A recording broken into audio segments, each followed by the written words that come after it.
Cell का मतलब है कि बहुत small living unit. We are made of cell. Cell is the smallest living unit of all organisms. किसके लिए? सभी में होती है सेल, all living organisms। और सेल क्या क्या कर सकती है बताओ? सेल कैन ये टेक न्यूट्रिशन। क्या वो ग्लूकोज ले सकती है? पानी ले सकती है? सेल ही तो सब चीज लेती है। तुम खाते किसके लिए हो? सेल जो तुम खाते हो वो कहाँ जाएगा? सेल में जाएगा। ग्लूकोज कहाँ जाएगी? सेल में जाएगी। Cell can take nutrition. Cell nutrition लेगी और क्या करेगी बताओ? साथ में रेस्पिरेशन। बात नहीं करो, रेस्पिरेशन करेगी। रेस्पिरेशन का मतलब समझते हो? ग्लूकोज को तोड़ देगी, ग्लूकोज का ब्रेकडाउन। और साथ में क्या वो एक्सक्रीशन कर सकती है? Cell can do growth, cell can divide, cell reproduce भी कर सकती है। एक सेल से दो सेल भी बनती है, ग्रोथ हो जाएगा। रिप्रोडक्शन, रिप्रोडक्शन का यहाँ मतलब क्या होता है कि भाई एक सेल से दो सेल बनना। और फर्दर सेल और क्या कर सकती है बताओ? एक्सक्रीशन, वेस्ट सब्सटेंस को बाहर फेंक देती है। हाँ, डू एक्सक्रीशन। ऐसा हम लोग शुरू के चैप्टर्स में पढ़ चुके हैं। लेकिन तुमको ये मालूम है क्या कि किसी सेल के अंदर एक न्यूक्लियस होता है? ये सेल में न्यूक्लियस होता है। अच्छा, सेल के बाहर भी बहुत छोटे छोटे सेल ऑर्गेनल्स होते हैं, जैसे एंडोप्लाज्मिक रेटिकुलम हम लोगों ने पढ़ा, mitochondria, cytoplasm, Golgi bodies, Golgi bodies होती है। ऐसा तो पढ़ा ही हुआ है। तो ये सब होते हैं। ये माइटोकॉन्ड्रिया है जो रेड कलर का होगा। हाँ, ये power house of the cell. अच्छा, इसके अलावा जैसा निशांत जैन ने बोला, एक इस तरीके का भी शेप होता है गोल्गी, इसको गोल्गी बॉडीज कहते हैं। ठीक है, तो इस कहीं कहीं किसी सेल में तो प्लास्टिड्स भी होते हैं जो ग्रीन कलर देते हैं, जिसमें क्लोरोप्लास्ट होता है, जिसकी वजह से उसमें क्या होता है? ग्लूकोज बनती है। और एक लाइसोसोम होता है। ऐसे इस तरीके से होता है। तो या तो क्लोरोप्लास्ट होगा और कुछ जो एनिमल सेल है वाला लाइसोसोम होगा। लेकिन क्या आपको मालूम है इस न्यूक्लियस के अंदर कुछ इस तरीके का इंटेंगल्ड थ्रेड लाइक स्ट्रक्चर होता है? Yes sir. वो क्या चीज है? DNA, DNA. और ये डीऑक्सीराइज्ड राइबोन्यूक्लिक एसिड। ठीक है, ये दैट इज न्यूक्लियस। न्यूक्लियस, यहाँ तक बात सही है। बाकी ये क्या है? Golgi bodies, bodies. ये प्लास्टिड्स है। Plastids contains chlorophyll.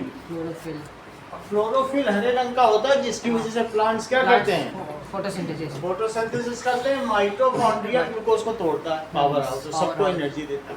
That is mitochondria. हमें इन सब से कुछ भी लेना देना नहीं है। ये सेल मेम्ब्रेन, हमारे इंटरेस्ट की सिर्फ चीज यहाँ डीएनए। सिर्फ क्या चीज है? सो डीएनए क्या होता है ना? DNA is genetic material which contains code. इसमें कोड है ऑफ प्रोटीन सिंथेसिस। और हम लोग का शरीर पूरा किसका बना हुआ है? प्रोटीन का। तो इसके अंदर कैसे हर एक को काम करना है, ये इसके अंदर है। ये निर्देश देता है। अगर डायरेक्टर ना हो किसी कंपनी में तो क्या किसी को कुछ पता चल पाएगा क्या काम करना है? अब वो डायरेक्टर जहां भी पहुंच जाएगा वो वही काम करवाएगा सबसे। तो डीएनए में क्या चीज होती है? कोड होता है। क्या चीज करता है वो? प्रोटीन बनाता है। ठीक है, और whatever features are within us, उन सभी के सिंथेसिस का कोड इसी में होता है। हम लोगों में जितने भी फीचर हैं वो प्रोटीन की वजह से। पूरा शरीर किसकी वजह से है बताओ? प्रोटीन से बना है, ठीक है। तो ये synthesis, protein synthesis. Our body is made of protein. किसकी बनी हुई है? प्रोटीन, जिसको स्ट्रक्चरल प्रोटीन कहते हैं। बॉडी किससे बनी हुई है? स्ट्रक्चर। जो हमको जेंडर देती है अलग अलग, उसे हार्मोनल प्रोटीन कहते हैं। और जो हमारे अंदर खाना पचाती है उसको एंजाइमल प्रोटीन कहते हैं। बहुत सारे एंजाइम्स भी हैं। जब खाना जाता है तो अंदर डाइजेस्ट होता है, 3 तरीके के प्रोटीन हैं। एक हमको शरीर देती है, एक हमारा खाना पचाती है, और एक हमको जेंडर बताती है। लेकिन सभी प्रोटीन बनाता कौन बनाता है? डीएनए में कोड है, सही है। तो मान लीजिए प्रोटीन सिंथेसिस। सो प्रोटीन 3 तरीके के हमने बताए, कौन कौन से? एंजाइम, स्ट्रक्चर देते हैं, structure, enzyme, protein, structural protein, enzymal दूसरे प्रोटीन, हार्मोनल, जो हमारे अंदर हार्मोन्स पैदा करते हैं, जेंडर, और एक है बॉडी शेप एंड फीचर, और तीसरा क्या आपके शरीर में कुछ बायोकेमिकल रिएक्शंस होती हैं, उसे क्या कहेंगे? एंजाइमल, एंजाइमल प्रोटीन। तो ये क्या कहते हैं? बॉडी के अंदर बायोकेमिकल रिएक्शन कराते हैं। दैट इज बायोकेमिकल रिएक्शन, जैसे कि डाइजेशन हो गया या और ग्लूकोज। अच्छा, अब बात करते हैं। तो all protein, code of protein synthesis किस में होता है? डीएनए में होता है, ठीक है। अब जरा देखो डीएनए क्या है? DNA is double stranded helical structure. ये कैसा होता है? ऐसा स्ट्रक्चर होता है। वीडियो में दिखाया गया था, फिर दिखाएंगे अभी, क्योंकि अभी फिर से आ गया। एक एंटेंगल में होता है। Is double stranded. हेलिक्स का तुम लोग मतलब समझते हो क्या? कोई भी चीज जो कॉइल्ड हो तो उसे क्या कहते हैं? हेलिक्स कहते हैं। जैसे कि ये कुछ ऐसा स्ट्रक्चर। ये कैसा स्ट्रक्चर है? जैसे सीढ़ी को मोड़ दिया गया, कोई एक सीढ़ी हो, ऐसे हेलीकॉप्टर से बाहर निकली हुई ये हेलीकॉप्टर है, और ये हेलीकॉप्टर से निकली हुई सीढ़ी है। तो इससे जो सीढ़ी लटक रही है उसको क्या कर दिया गया? ट्विस्ट कर दिया।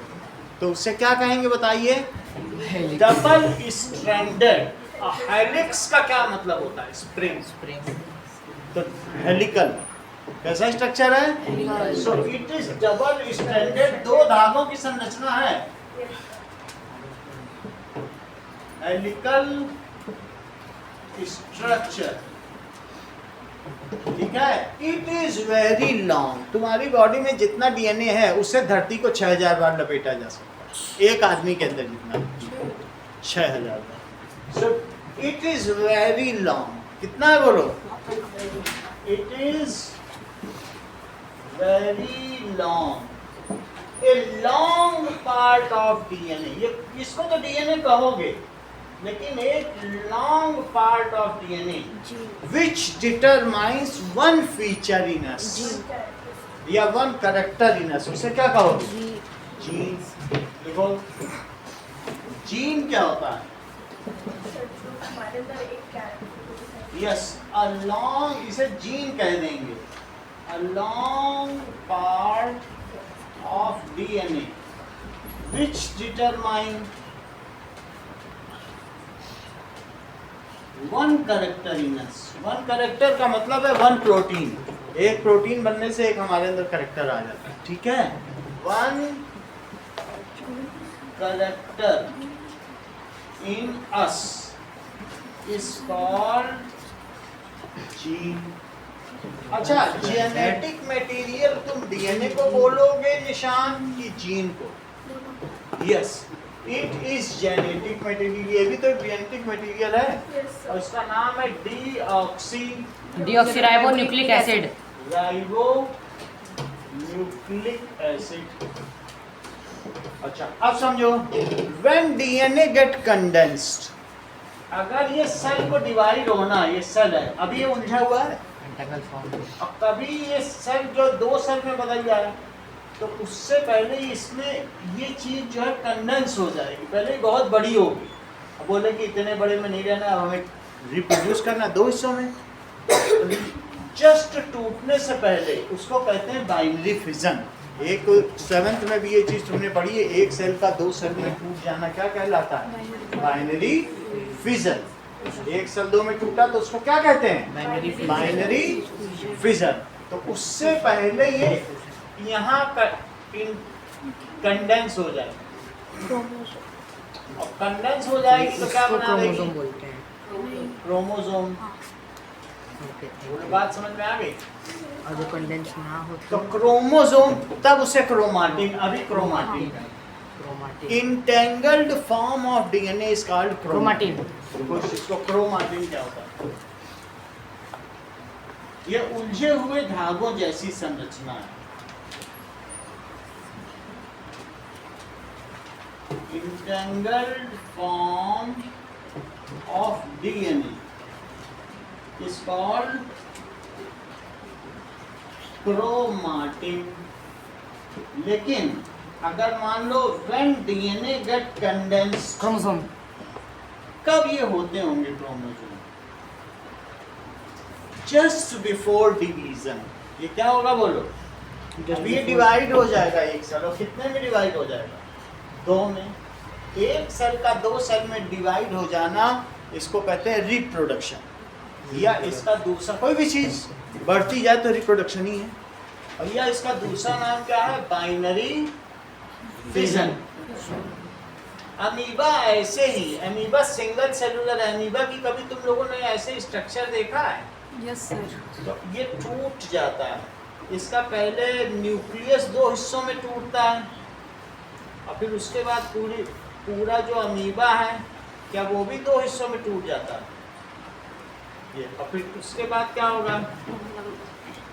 एक अमीबा ये और एक अमीबा ये। समझ में आ गया? तो इस तरीके से होना करेक्ट। सिंगल सेल तो है, चाहे पैरामीशियम हो, चाहे अमीबा हो, चाहे यूग्लिना हो, चाहे क्लेमाइडोमोनास हो, सब कुछ ऐसे तो सिंगल सेल। सही है? चलो, क्रोमोसोम का मतलब क्या है? Just before division. Just before division जो डीएनए है या genetic material get condensed in rod like structure and it is called chromosome. यही रॉड है। इस रॉड लाइक स्ट्रक्चर को क्या कहोगे? Rod like. और इसका क्या नाम है बोलो? क्रोमोसोम। देखो, when cell is about to divide, जब सेल क्या होगा? About to divide, then genetic material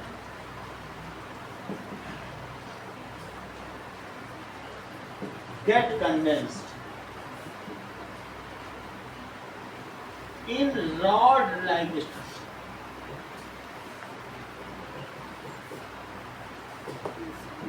कैसे हो जाएंगे? Rod like structure called chromosome. Chromosome. Chromosome अगर इन पेयर, ये किसमें होते हैं? जोड़े में होते हैं। Chromosome occurs in pair. अगर ह्यूमन क्रोमोसोम की बात की जाए 23 तो 23 पेयर हैं, जिसमें से 23 हमको किसने दिए हैं? फादर ने। और 23 किसने दिए हैं? मदर ने। 46. जब फादर का स्पर्म मदर के ओवम से मिलेगा तो हाफ ऑफ देम उसमें से फादर के दिए हुए, हाफ ऑफ मदर। तो हमें मदर का भी फीचर मिलता है हमारे चेहरे पे, फादर का भी फीचर है। तो ऐसे टोटल कितने क्रोमोसोम्स होंगे बताओ जरा? पेयर में दैट इज 23 हम में है। 46. पेयर हैं 23 टोटल मिला के पेयर। दोनों बात समझ आ गई? Chromosome occurs in pair. Human cells contain 23 pairs of chromosome. और जो ह्यूमन मेल स्पर्म है उसमें सिर्फ 23 ही है। और माँ की जो ओवा है, हर महीने एक रिलीज होती है अंडा, तो उसमें भी 23 ही हैं। और वो दोनों फ्यूज हो जाए तो क्या जाइगोट बन जाए? तो 23 और 23 मिलके कितने हो जाएंगे बताओ क्रोमोसोम? दैट इज, जैसे कभी मैंने तुमको जाइगोट बताया हो तो ये 2 सेल होती है कि नहीं, जिसमें से एक तो स्पर्म के अंदर है, स्पर्म के अंदर सिर्फ 23 क्रोमोसोम है, ओवा में भी 23 है। जब दोनों मिल जाएं तो कितने हो जाएंगे? 23 पेयर। दोनों बात समझ आ गई? इस चीज को हम लोग क्या कहते हैं? Zygote is the first cell. हम लोग जाइगोट से ही बने, जाइगोट बनने के बाद फिर इंसान बन जाता है। Chromosomes occur in pair. तो इन ह्यूमन बॉडी सेल्स, जब मैं कह रहा हूं ह्यूमन बॉडी सेल्स तो सोमैटिक सेल्स मानो। क्या मानोगे बॉडी सेल्स को? Somatic cells. एक ह्यूमन बॉडी सेल्स है और दूसरा स्पेशलाइज्ड सेल्स है, या सेक्स सेल है, या गेमीट है। तो जो पार्टिसिपेट करते हैं रिप्रोडक्शन में वो कौन कौन से होते हैं बोलो? दैट इज स्पर्म और ओवम। तो हम कह रहे हैं human body cell contains 23 pairs of chromosome and human sex cell contains 23 chromosome. वो फिर पेयर में नहीं है। और इस चीज को समझेंगे, लेकिन अभी लिख लो, तभी तो जुड़ के फिर उत्तर हो जाएंगे। Occurs in pair. Human body cell लिखो। ह्यूमन बॉडी सेल में से कितनी क्रोमोसोम है? सही है। Contains 23 pair of chromosome, while human sex cell, वो कौन सी सेल होगी? Human sex cell, that is reproductive organ में होगी, चाहे वो स्पर्म हो या फिर क्या हो, ओवम। वो क्या कंटेन करेंगे? Contains 23 chromosome. इतनी बात समझ आ गई? ठीक है। Now the reproduction which involves 2 parents is called sexual reproduction. और the reproduction which involves 1 parent, एक ही मदर अमीबा टूट के सिस्टर अमीबा बन गई, तो एसेक्सुअल होगा। इन्हें सिस्टर अमीबा क्यों कहा गया, ब्रदर अमीबा क्यों कहा? क्योंकि क्या बताओ? करेक्ट, क्योंकि ये आगे फिर से टूट के 2 में टूटेंगे। तो ये योग्यता माँ में ही होती कि आगे फिर टूटे। क्या ब्रदर भी कभी रिप्रोडक्शन करता है? भाई ये भी तो बढ़ेंगे और आगे चल के 2 में टूटेंगे। तो इनको फीमेल ही क्यों कहा गया? क्योंकि आगे ये भी ग्रोथ करेंगे फिर टूटेंगे। तो mother amoeba breaks into 2 sister amoeba. समझ में आ गई बात? चलो, तो कहने का क्या मतलब है, वही डीएनए तुम वहां भी देख रहे हो, वही डीएनए यहाँ धीरे धीरे चीजों को हम समझेंगे। तो सबसे पहले अब आप लोग आ जाओ अगले पेज में। जीन और जेनेटिक मटेरियल की हेडिंग देख रहे हो पेज नंबर 220 पर, जिसके बारे में हमने तुमको बता दिया कि जेनेटिक मटेरियल क्या होता है। कि लिखो जेनेटिक मटेरियल क्या होता है। Genetic material transfer characters from parents to offspring. Offspring का मतलब उसका बच्चा या प्रोजीनी। तुम्हें जो नाम सही लगता हो लिख लो। सर क्या बताया आपने? जेनेटिक मटेरियल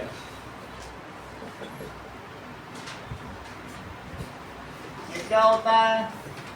जेनेटिक मटेरियल और जीन्स, बहुत सारे हो गए तो जीन्स हो गया, is responsible to transfer characters from parents to offspring. Offspring बोल सकते हो, प्रोजीनी बोल सकते हो, या न्यू बॉर्न यंग वंस। तुम्हें जो नाम अच्छा लग रहा है, क्या नाम? New born. ठीक है। So it transfers genetic material can be either DNA, chromatin, genes और chromosome. Genetic material can be DNA. हाँ, वही चीज उलझ गई सुलझ गई, उससे क्या चीज बदल गई? ये बहुत सारी जीन्स होंगी तब कहेंगे ये तो मटेरियल है। अब जैसे एक जीन है, बहुत सारी इकट्ठा बोरे भर के चीनी ले आओ तो कह दो ये तो चीनी का टोकरा आ गया। एक चीनी का भी दाना। जीन तो तुम समझ गए ना, मैंने एक जीन को डिफाइन किया, लेकिन जीन्स लिख दो तो वही जेनेटिक मटेरियल हो गया, उसी के नाम पे पड़ गया। नहीं तो डीएनए मटेरियल बोल देते हैं। साइंटिस्ट है, बनाने वालों का क्या है, क्रोमैटिक मटेरियल बोल देते, उन्होंने किसी एक को पकड़ा नाम रख दिए। तो वो इसलिए क्योंकि जीन हमारे अंदर, जैसे मैं इनसे कुछ कहूँ कि भाई तुम हरी जर्सी मत पहनो, कहेंगे ये तो मेरे जीन में, मेरे दादा पहनते थे, बाबा पहनते थे, मैं भी पहनूंगा, हरी ही पहनूंगा, जीन में। जब मैं तुमसे कहता हूँ कि ये प्रॉपर्टी बदल लो और तुम हलवे को ना पसंद करो, कहेंगे मेरे जीन में, मेरे यहाँ तो हर बारात में हलवा बढ़ता है। तो जब मैं किसी से ये कहूँ कि ये प्रॉपर्टी बदल दो, तो वो अगर ये बोले कि ये मेरे जीन में, इसका मतलब है पेरेंट्स से आई। ये क्या हो सकता है? डीएनए हो सकता है, क्रोमाटिन, क्रोमोसोम, जीन्स हो सकता है, जीन्स लिखना, बहुत सारे जीन्स हो सकता है, क्रोमोसोम भी हो सकता है, और क्या हो सकता है? Chromatin. That is chromatin. Sir genes क्यों लिखना है? जीन नहीं हो सकता। जीन, एक जीन को क्या जेनेटिक मटेरियल, बहुत सारा हो तब तो एक हमारी बॉडी में एक रॉड लाइक स्ट्रक्चर में 2000 जीन होते हैं, तो 23 में कितने हुए? 46 में 2000 है, 46,000 समझो, और वो भी पेयर में, मतलब नहीं पेयर में तो वही, तो समझ लिया 98,000, बहुत सारे हो गए ना। कहने का मतलब है it makes the young ones like their parents. तुम सोचो कि किसी के यहाँ बहुत हो कि बच्चा होने वाला है और उसके यहाँ मेढक पैदा हो जाए, ये क्या पैदा होगा, तुम्हें प्यार ही नहीं आएगा। वो मुंह से पता नहीं लार निकालेगा, बिल्ली का बच्चा पैदा हो जाए, ये क्या पैदा, उस तुम्हें मतलब उसे खिलाने का ही मन नहीं करेगा। सांप सांप का कि आपको लगेगा ही नहीं उससे खिला, सोचो छोड़ो, और कितने उत्साह से ढोल नताशे बज रहे हैं बाहर और सांप पैदा हो गया। कहने का मतलब है कि जेनेटिक मटेरियल। और वैसा बच्चा देखो इसकी आंख नाना पे गई है, अरे दादी पे, होंठ दादी पे गए हैं, और सांप की आंख किस पे को। उत्साह होता है बच्चों को देख के, सब लोग आते हैं, चार बातें करते हैं, देखो कान इस पे गए हैं, नाक इस पे गई है, किसी का कुछ भी पैदा होने लग जाए तो बोलोगे पालेगा कोई क्या? पालेगा नहीं। ठीक है, इस तरीके से। तो मेरा ये कहने का मतलब इट इज वेरी एसेंशियल। लोग जान देते हैं अपने बच्चों को क्योंकि वो उनकी तरह दिखते हैं, तभी तो उन पे प्यार आता है, यही बात ही है। तो इस तरीके से समझ में आ गई बात। तो it is responsible to transfer correct. अब आगे देखो ना, मेरा कहने का मतलब है ये जो बच्चा है ये अपनी माँ की तरह दिख रहा है, ये चीज दिखाई जा रही है। That is young ones resembles in their character like their parents. It is they inherit का क्या मतलब है? अनुवांशिक गुण। You inherit features of your beautiful face from your mother and father. यही चीज तो होती है, ऐसा होता ही है। तो young ones resembles in their features to their parents. It is due to, और इसको क्या कहते हैं? This is called heredity और inheritance। बोलो बात समझ में आ गई? देखो इस चीज को, young ones रिजेंबल्स। अगर श्रेया के मम्मी या पापा आ जाए, मैं बिना देखे बता दूंगा वो श्रेया के मम्मी पापा है, क्योंकि इनका आधा चेहरा अपनी मम्मी से मिलता है, लेफ्ट साइड वाला राइट साइड वाला। तो इस तरीके से young one resembles in their features to their parents. क्यों ऐसा होता है? They inherit traits. वो अपने माता पिता से क्या लेते हैं? ट्रेट्स यानी गुण या कैरेक्टर्स। तुम अपने माता पिता से क्या लेते हो? वैसे विरासत। विरासत में तुमको पैसा भी मिलेगा, कार भी मिलेगी जो उनकी पुरानी वाली, उनकी चारपाई भी मिलेगी, वो सब तुम्हें विरासत में मिलेगी। लेकिन अभी बेसिकली तुमने उनसे क्या ले रखा है? कैरेक्टरिस्टिक्स। कैरेक्टरिस्टिक्स। तो इसलिए तुमने इनहेरिट किया है, उनसे तुमने लिया है, तो इसलिए इसको इनहेरिटेंस कहेंगे। इस ये अलग से चैप्टर आएगा अगली क्लास में, इसलिए बता रहा हूँ। तो यंग वंस, देखो इस चीज को, यंग वंस इनहेरिट। क्या करते हैं वो लोग? इनहेरिट। इनहेरिट का मतलब लेते हैं। क्या लेते हैं? कैरेक्टरिस्टिक्स। ट्रेट्स। या फिर ये भी कह सकते हो फीचर्स। फीचर्स, हाँ ये भी सही है। और या एक कैरेक्टर, तुम्हें जो लिखना हो लिखो। किससे लेते हैं? From their parents.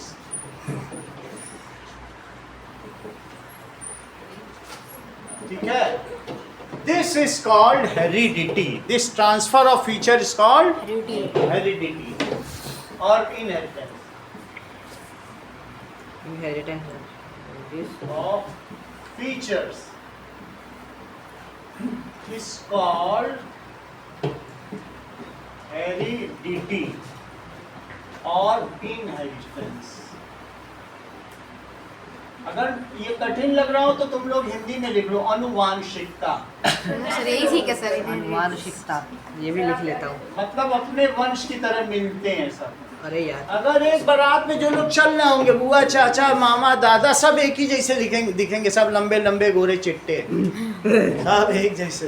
तुमको पूरी बारात ही एक जैसी लगेगी। और दूसरे और किसी यादव की बारात जा रही, सब यादव टाइप दिखेंगे। क्यों ऐसा? क्योंकि वो एक ही फैमिली के, these are of same clan. वो किसके हैं? एक ही क्लैन, जानते हो ना, एक वंश के, एक ही वंशज के। तो ये तुम्हें पता चल गया हेरिडिटी क्या होती है। अब आगे की बात देखो। कहने का मतलब है कि ऐसा होता ही है, दैट इज टू डिफरेंट। देखो, विद इन अ स्पीसीज, ठीक है, इंडिविजुअल्स, जो भी इंडिविजुअल्स होते हैं, दे रिप्रोड्यूस। ये नहीं हो सकता कि घोड़ा बिल्ली के साथ रिप्रोड्यूस करे, ऐसा कभी भी नहीं हो सकता। विद इन अ, ठीक है, स्पीसीज किसको कहेंगे बताओ? इफ all population या all individuals who look similar, having similar traits and can reproduce comes under same species। समझ में आ गई बात कि नहीं? अब किसको रिप्रोड्यूस करें? विएबल वंश। विएबल वंश का मतलब है, तुमने देखा कि घोड़ा और गधा मिल करके म्यूल पैदा कर देते हैं, खच्चर, लेकिन फिर खच्चर बच्चे नहीं पैदा कर सकता है, इसलिए घोड़े और गधे को अलग अलग स्पीसीज में रखा। घोड़े और गधे से भी बच्चा पैदा हो जाएगा। और वो खच्चर जो होता है श्रीनगर में, तुमको बहुत ऊंची ऊंची सुंदर जगह घुमाएगा। 800 रुपए लेते हैं खच्चर पे घुमाने का, बोझर होता है, लेकिन फिर उससे आगे बच्चे पैदा नहीं हो सकते। तो मैं कह रहा हूँ विएबल वंश, जो पैदा हो वो भी फर्टाइल हो। समझ में आई बात कि नहीं? नहीं तो वंश कैसे चलेगा? सो स्पीसीज क्या भी बताओ जरा। वैसे मैंने पिछले चैप्टर में बता दिया था स्पीसीज। स्पीसीज क्या होती है? That is group of individual,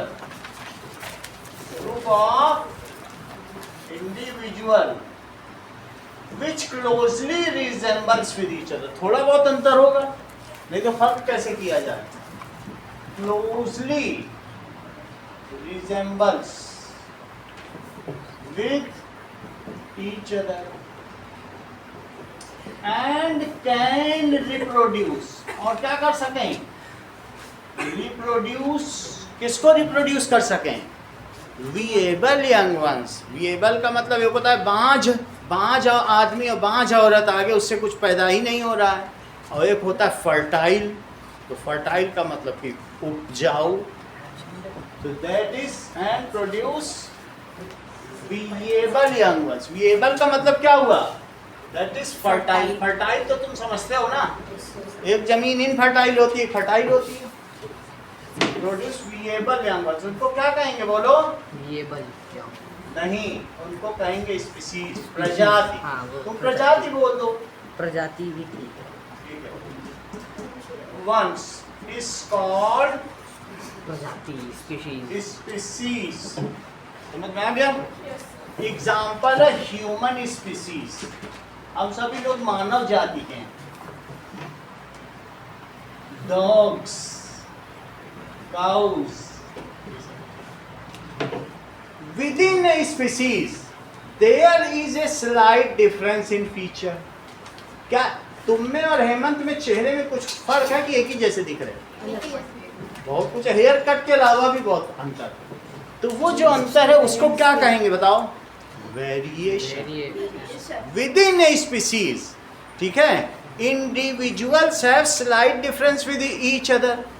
जैसे तुम हरी जर्सी पहने हो और ये टाइकांडो पहने हैं, तो ये चीज जो अंतर है तुम लोगों के चेहरे पर, उस चेहरे को क्या कहेंगे? वेरिएशन। बोलो, समझ में आ गई बात? देखो, नहीं तो मैं पहचानता कैसे कि किसने फीस दी है और किसने नहीं दी है? कोई भी आगे पढ़ के चला जाता, हम तो नहीं समझ ही ना पाते कौन फीस दे रहा है। कैसे समझ? चेहरे में अंतर है, पकड़ में आ जाती बात। तो विद इन पता चला अंकित फर्स्ट है, आशीष इनाम लेने पहुंच गए। तो विद इन अ स्पीसीज ऐसा होगा, लेकिन पंजाबी सब दिखने में एक जैसे दिखते हैं। Within a species there is slight difference.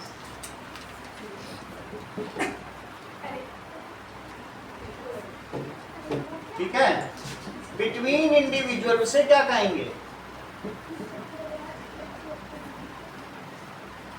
This is called, इसे क्या कहा जाएगा? वेरिएशन। वेरिएशन तुम्हें समझ में आ गया? यस अब जरा देखो,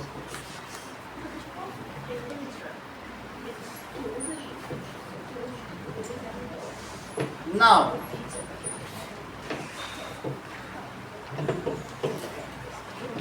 रिप्रोडक्शन क्या होता है ये भी देखो।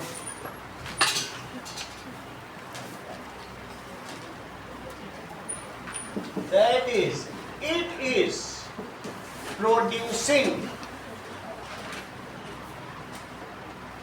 young ones like them.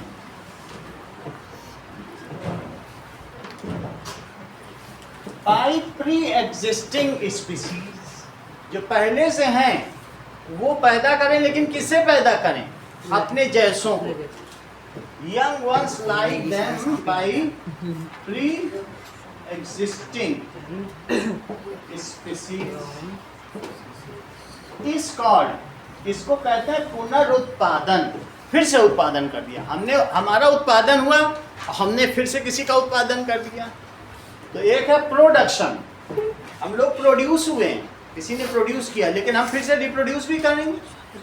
तो प्रोडक्शन के बाद रिप्रोडक्शन, पुनरुत्पादन, उत्पादन के बाद फिर से उत्पादन, तो दैट इज पुनरुत्पादन। चलो, इज कॉल्ड रिप्रोडक्शन। रिप्रोडक्शन से फायदा क्या है? Reproduction is responsible for continuation of life on earth till eternity. अनंत काल तक धरती पर जीवन को बनाए रखने के लिए पुनरुत्पादन ही जिम्मेदार है। कौन जिम्मेदार? Reproduction is responsible for continuity of. अगर सब लोग इटली की तरह बच्चे पैदा ही करना बंद कर दे तो ह्यूमन रेस खतरे में आ जाएगी, सिर्फ उसके फॉसिल मिलेंगे।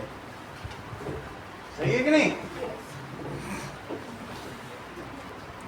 Reproduction is responsible for continuation of life of species on earth.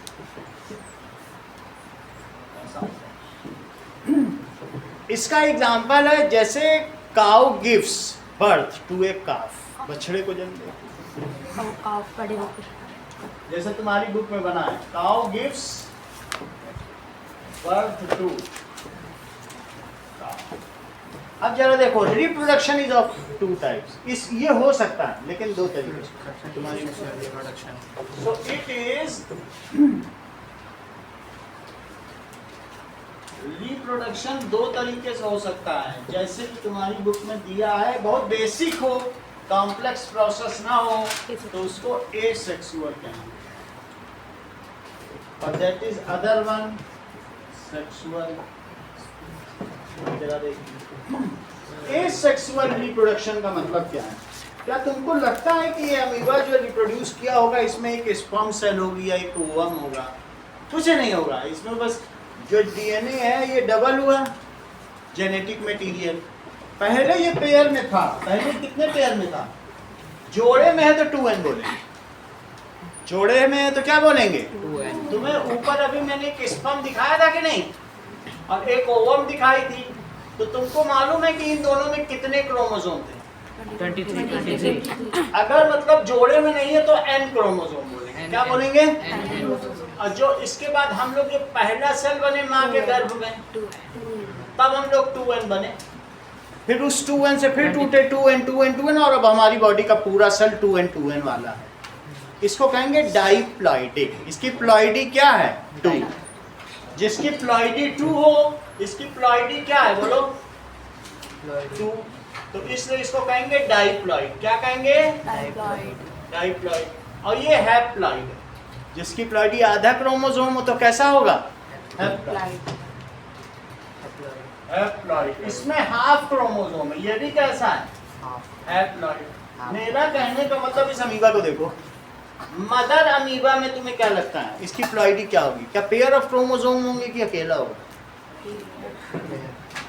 Mother amoeba.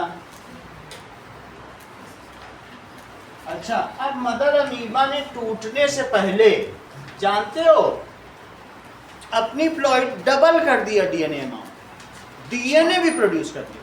भाई अगर तुमको अंबानी को अपने कंपनी चलानी है तो उनको, धीरू भाई अंबानी को 2 बेटे पैदा करने पड़ेंगे, एक अनिल अंबानी, एक मुकेश अंबानी, और रिलायंस कंपनी के 2 टुकड़े करने पड़ेंगे, और कहेंगे अनिल अंबानी से तुम इसमें बैठो, तुम तेल वाली में बैठो। अगर 2 बेटे होते ही ना धीरू भाई अंबानी के, तो क्या रिलायंस की 2 कंपनी होती? 2 डायरेक्टर चाहिए तुमको, क्योंकि 2 सेल बननी है, तो उसके लिए तुम्हें 2 डायरेक्टर का मतलब है जेनेटिक मटेरियल डबल करना पड़ेगा। जहां पर पेयर ऑफ क्रोमोसोम्स थे, अब पेयर ऑफ क्रोमोसोम से काम नहीं चलेगा, पेयर ऑफ क्रोमोसोम की जगह 4 क्रोमोसोम चाहिए। कैसे चाहिए? इसको कहेंगे टेट्राप्लॉइड। ट्राई बोलते हैं। इसमें कितना जेनेटिक मटेरियल हो गया बोलो? 4n। तो 4n से अब ये जेनेटिक मटेरियल अभी तो डिवाइड होगा ना, तो 4n को क्या तुमने कहा? टेट्राप्लॉइड। क्रोमोसोम ही डबल हो गया, फिर आधा आधा दोनों को मिल गया, तो डाइप्लॉइड मदर और डाइप्लॉइड बच्चे। बोलो सही है? तभी तो फंक्शनल होगा। तो दैट इज, ये तो नहीं कह सकते धीरू भाई अंबानी की आधा अनिल अंबानी काट के उधर दे दो, आधा पैर उधर चलेगा। ऐसे तो जेनेटिक मटेरियल का ही अभाव हो जाएगा। अगर जेनेटिक मटेरियल डबल ना हो, सेल डिवीजन होता रहे।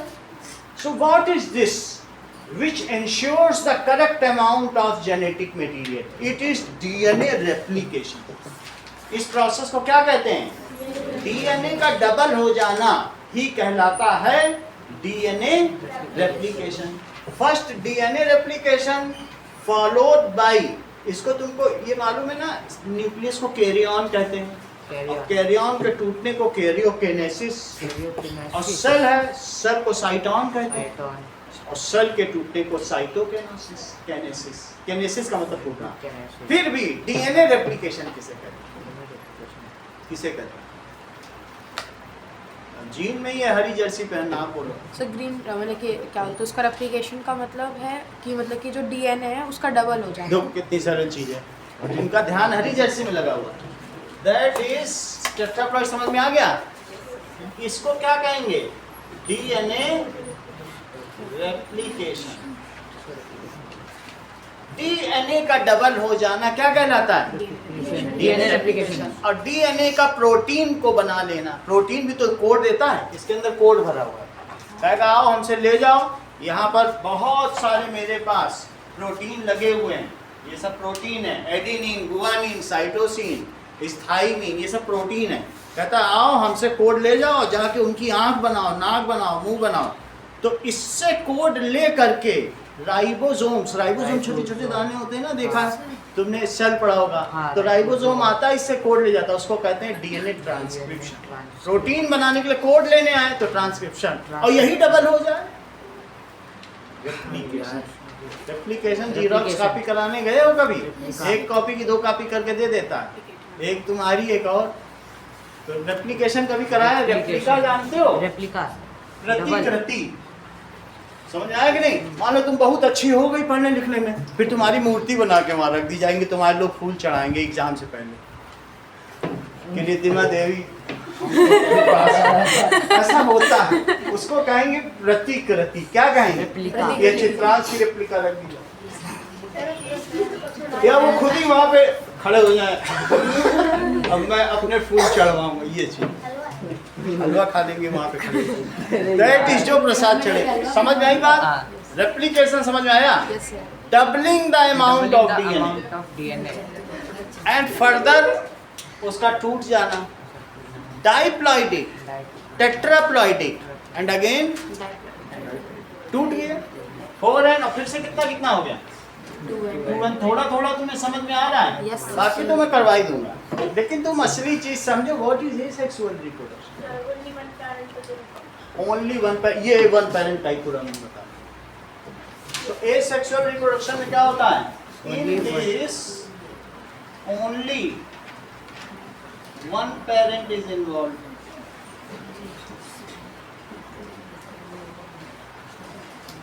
और दूसरी चीज इसमें क्या होगा?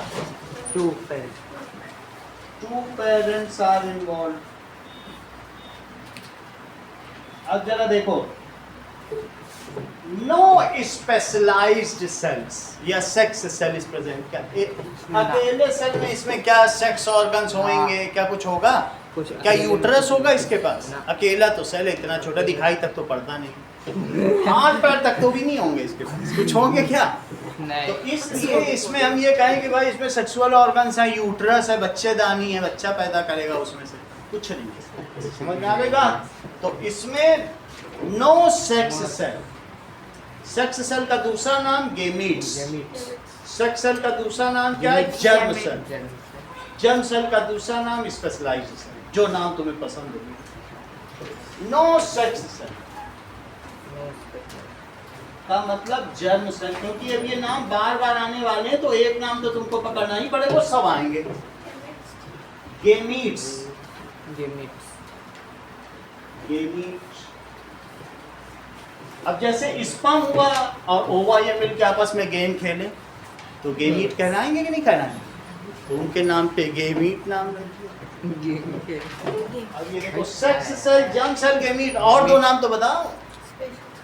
बताते जाए पहले। स्पेशलाइज्ड सेल्स, या इन सभी में कभी तुमने पॉलन वर्ड सुना है? प्लांट में। अच्छा, फ्लावर में एक फीमेल ऑर्गन सिस्टम भी होता है जिसे कार्पेल या पिस्टल कहते हैं।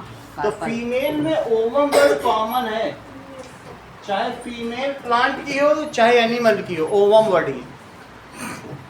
अच्छा, और स्पर्म एनिमल है तो उसमें स्पर्म होगा, प्लांट है तो क्या कहलाएगा? पॉलन। इनमें कुछ नहीं होता। होता है क्या कुछ इसमें?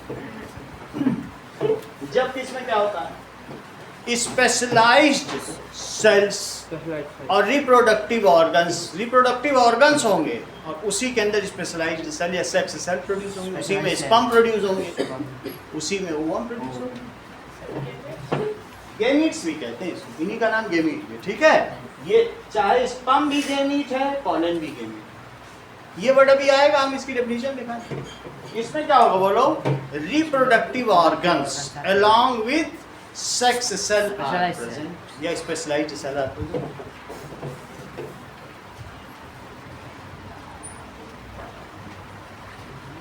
ऑर्गन्स अलोंग विथ क्या होगा? Sex cell are present. अच्छा, हम जो होते हैं, मान लो तुम्हारे पास एक पेयर ऑफ हो, एक ये और एक ये। मैं अपनी बॉडी के 12वें क्रोमोसोम की बात कर रहा हूँ, 12 क्रोमोसोम है 23, लेकिन इनमें से एक तुमको किसने दिया? फादर ने, और एक किसने दिया? मदर ने। अब एक एक क्रोमोसोम में कितने जीन हैं ये भी तो बताओ, बोलो। 2000 जीन। कितने जीन होंगे? 2000 जीन। अगर तुमने ऊन का गोला देखा है, उसको खोलते चले जाओ तो खुलता चला जाता है। तुम सिर्फ क्रोमोसोम को ऐसे खोलते चले जाओ तो डीएनए खुलता चला जाएगा, क्योंकि बना किससे बोलो? डीएनए कोई तो लपेट के बना, तो डीएनए बनता चला जाएगा कि नहीं? कोई एक आदमी पकड़ के क्रोमोसोम खोलना शुरू कर दे तो क्या डीएनए न बन जाए? मेरा कहने का मतलब है ये रहा जीन 10,013वें नंबर। कौन सा? 10,013वें नंबर का। मान लो तुम्हारे पापा की नाक कॉनकेव हो, कैसी हो? और माँ की नाक पकौड़े जैसी हो। मेरा ये कहने का मतलब नहीं है, लेकिन दो अलग अलग हैं। और तुमने पकौड़े पसंद है, मान लो तुम्हारे पास अब 2 ऑप्शन है, या तो ये नाक ले लो या ये नाक ले लो। तो अब इनमें जो डोमिनेंट जीन होगा वही तुमको मिलेगा।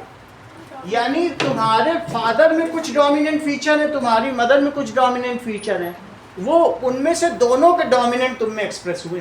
बोलो बात समझ आई? तो अगर तुमने नाक माँ की पाई है तो इसका मतलब अब दोनों की नाक देखो और फिर मन में सोचो माँ की डोमिनेंट होगी, क्योंकि माँ की हमें मिली। और आँख का आकार तुमने जो है मान लो मछली जैसा पाया है, पापा की तरीके, तो उस तरीके से, ठीक है। मीन आक्षी वर्ड सुना है ना? मीन, मछली जैसी आंखों वाला, मीन आक्षी, अक्षी का मतलब। तो मेरा कहने का मतलब है वेरिएशन किसमें ज्यादा होगा? जब तुम्हारे पास ऑप्शन होंगे। अब 50,000 तो फीचर्स हैं, उसमें आधे तुम मम्मी के पास हो, आधे पापा के, तो क्या ना तुम मम्मी से मिलोगे ना पापा से मिलोगे, तुम तो एक नया एक कॉम्बिनेशन ही बना दोगे। सर होगा कि नहीं? जो तुम हो ना मम्मी से मिलती हो ना पापा से, दोनों का कॉम्बिनेशन हो। 25,000 उनके ले लिए, 25 उनके, नहीं तो अगर चलो पापा के 10,000 डोमिनेंट, तब भी तो 36,000 मम्मी के लिए।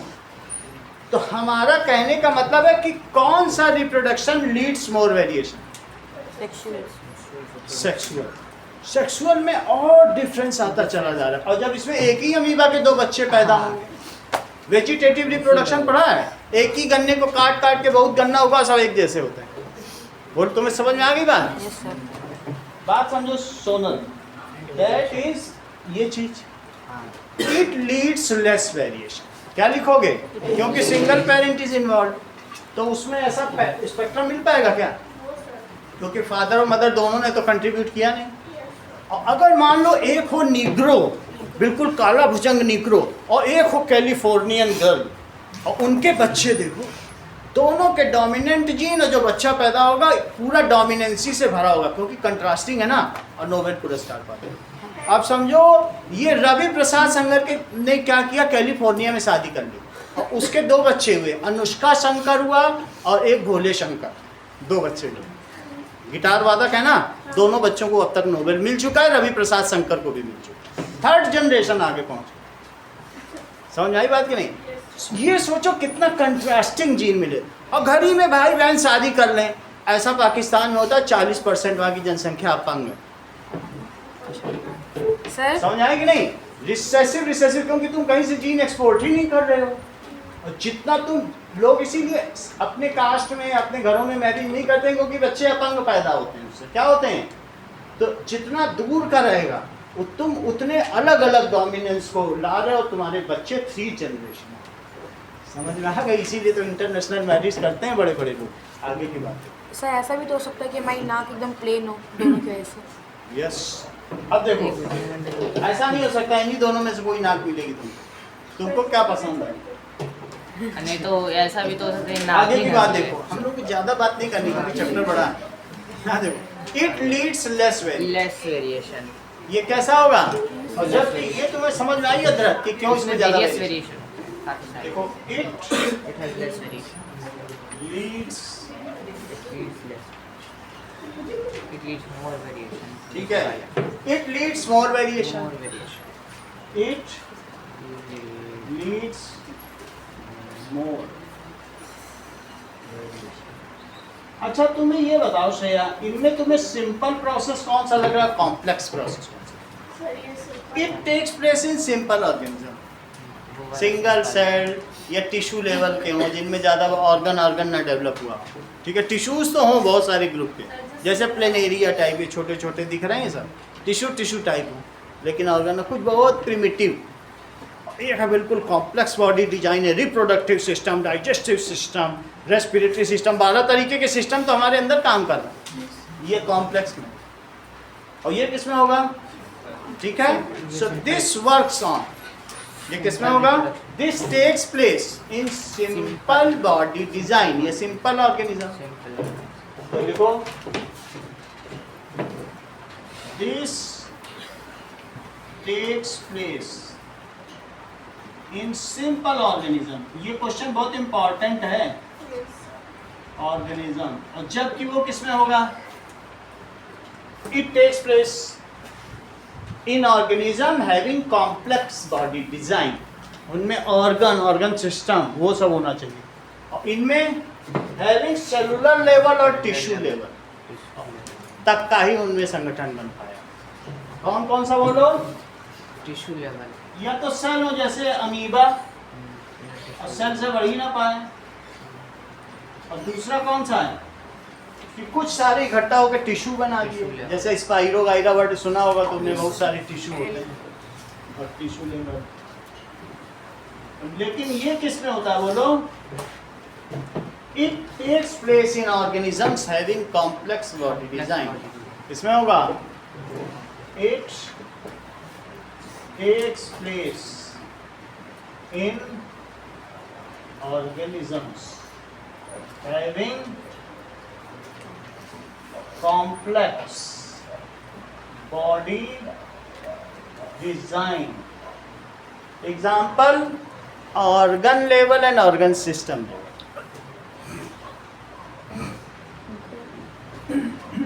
जैसे कि किसमें होगा बताओ, सिस्टम लेवल, सिर्फ फ्लावरिंग प्लांट्स में, सभी प्लांट्स में सेक्सुअल थोड़ी ना होता है, जिनमें फ्लावर होगा उसमें स्टेमन होगा, उसमें कार्पेल होगा, तभी तो सेक्सुअल होगा। फ्लावरिंग प्लांट्स एंड एनिमल्स, सब प्लांट्स में नहीं। कौन कौन से हैं एग्जांपल बताओ, plant, flowering plants and animals. और ये किस में होगा, जरा इनके भी तो नाम बताओ जो तुम्हारी बुक में दिए हैं, मैं उन सबके नाम करूंगा। अमीबा, और बताओ, और एडोमोनास में बता दिया इसने। ये सब बता रहे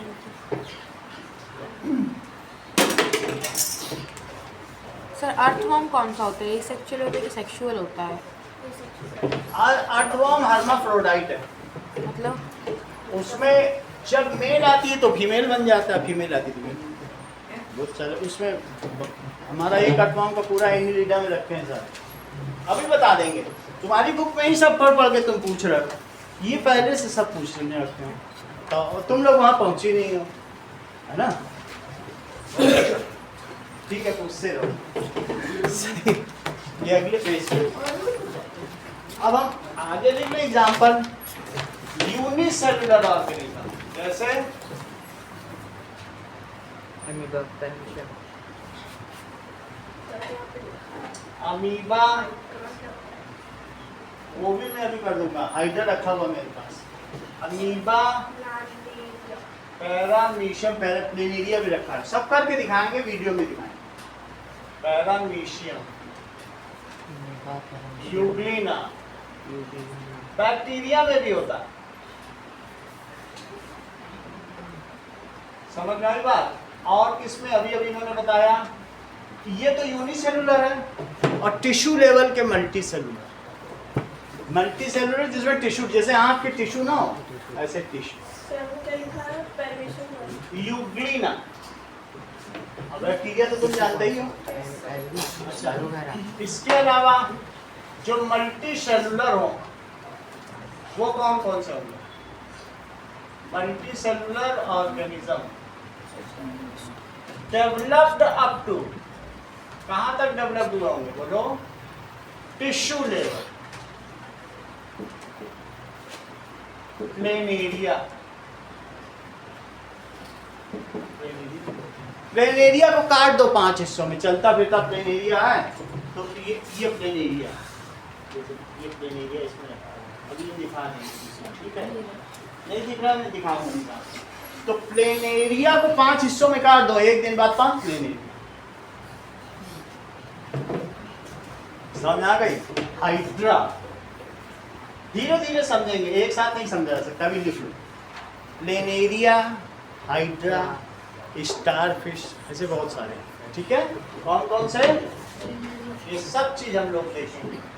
स्टार फिश में भी, ऑक्टोपस में भी ऐसा होता है क्या सर? हाँ, स्टार फिश को काट दो, जैसे ये स्टार फिश कहीं तुमको दिख रही है ऐसे मछली, 5 तारा मछली, तो उसको काट दो, 2 बन जाएगी। वो सब हम लोग देखें। चलो, स्पाइरोगाइट, खुद ही तोड़ दो, अपने आप ही टूट जाती है।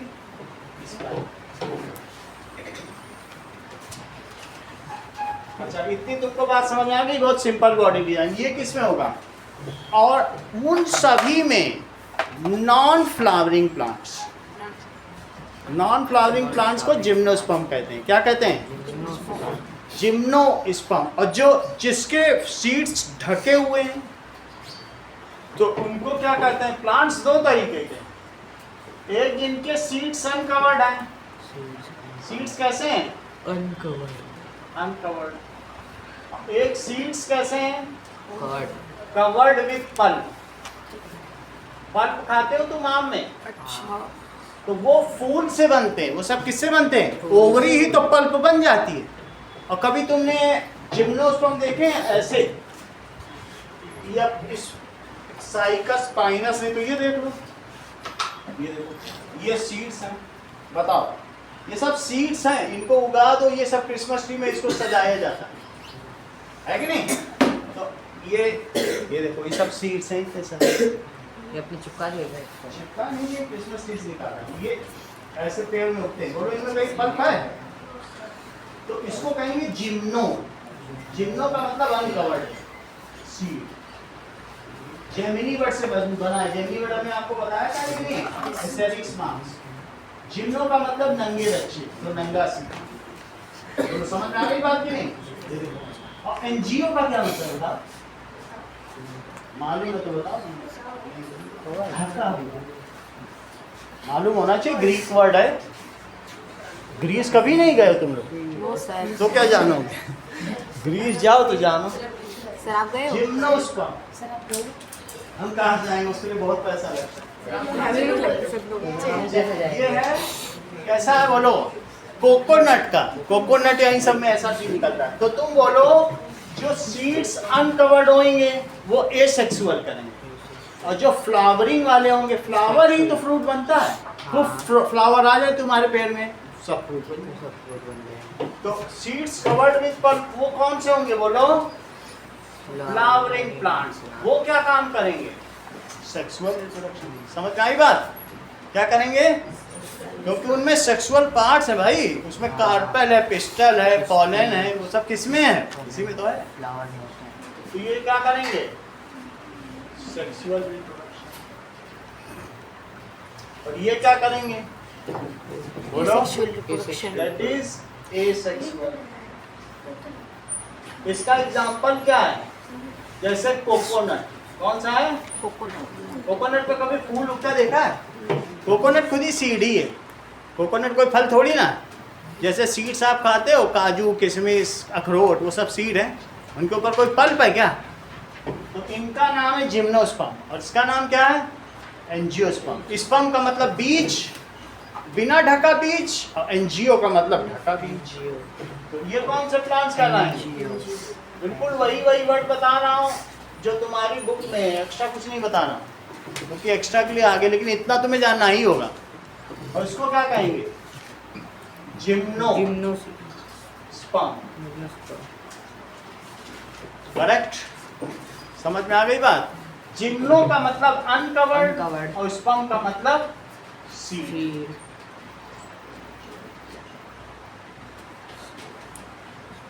एंजियो का मतलब कवर्ड सीड।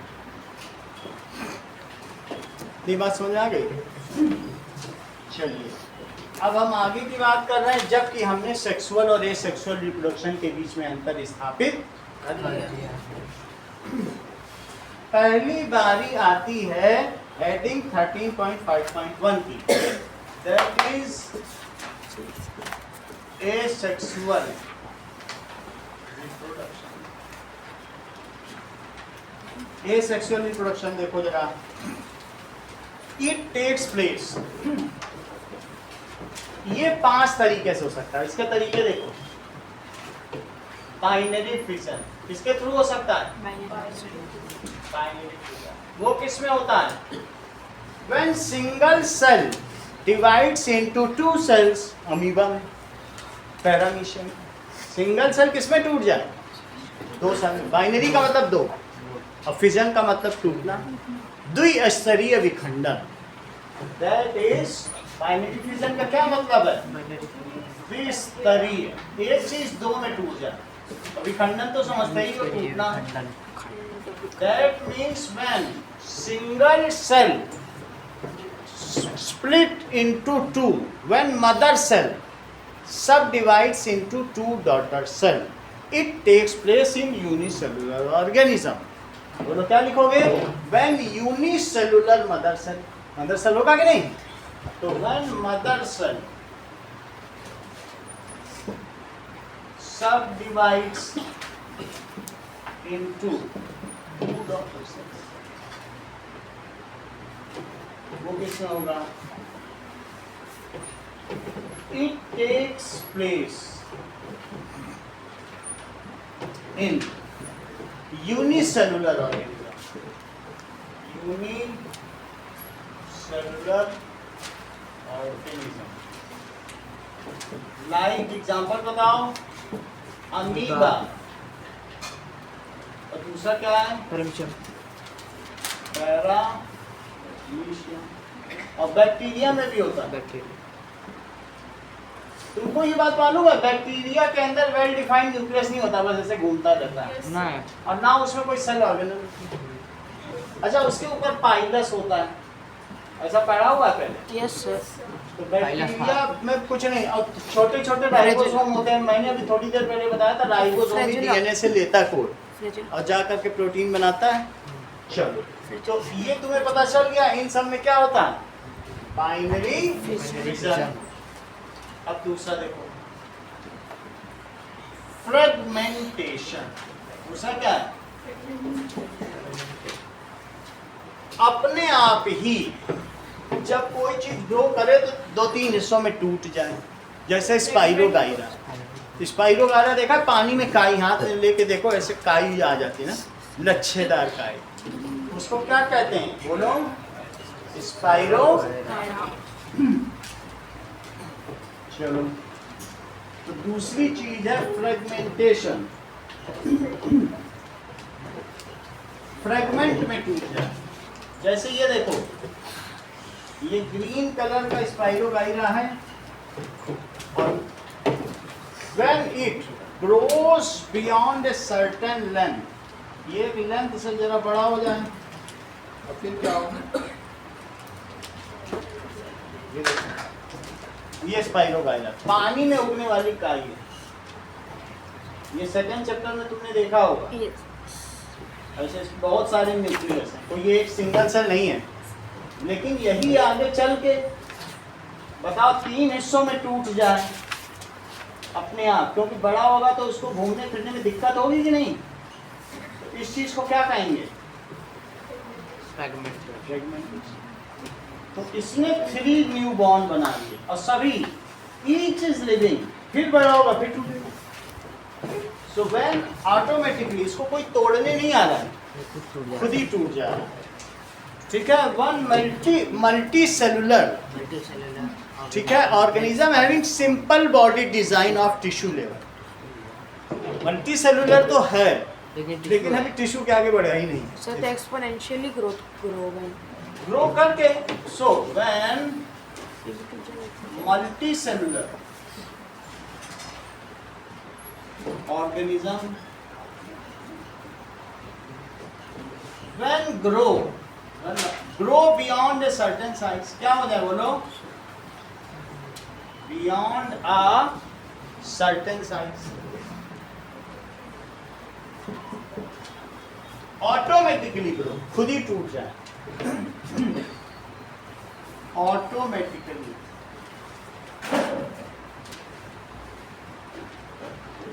ब्रेक इनटू, किसमें टूट जाए, few parts,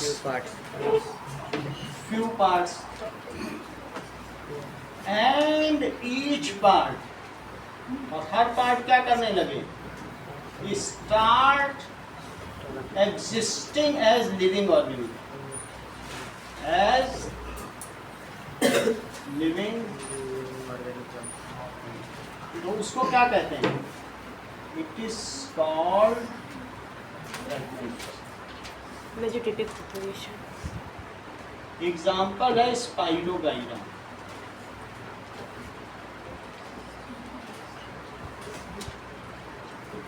बात समझ में आ गई? 2-3 चीजें तुमसे करवाएंगे।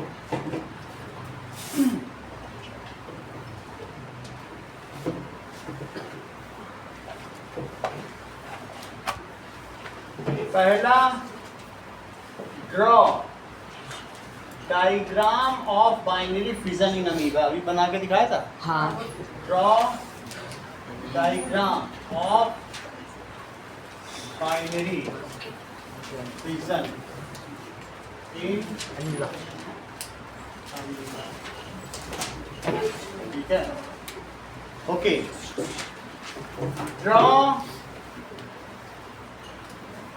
Diagram of animal cell,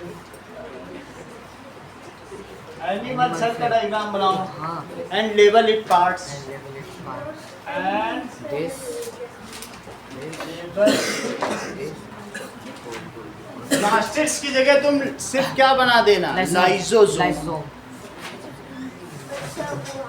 plastic न बनाना, इंसानों में कभी और फोटोसिंथेसिस नहीं होता। डिफरेंशिएट, सो टेट्रा जो था वो लिखना है। कुछ नहीं, वो सब नहीं लिखना, ऐसी कोई भी चीज ना लिखना जो ठीक से जानते ना हो। डिफरेंशिएट, अमीबा का बस डायग्राम बना दो, लेबलिंग नहीं करनी, सही, वो मैं आगे बताऊंगा। Differentiate between sexual and asexual, तो देखना पड़ेगा। रिप्रोडक्शन। अरे यार, define DNA, gene, chromatin, chromosome, reproduction.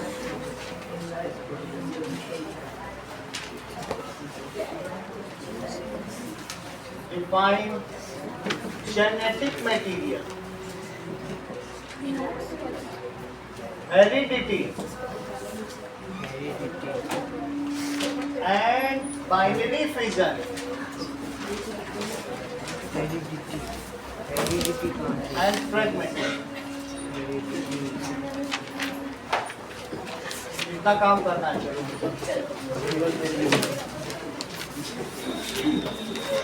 अरे helical structure, it is very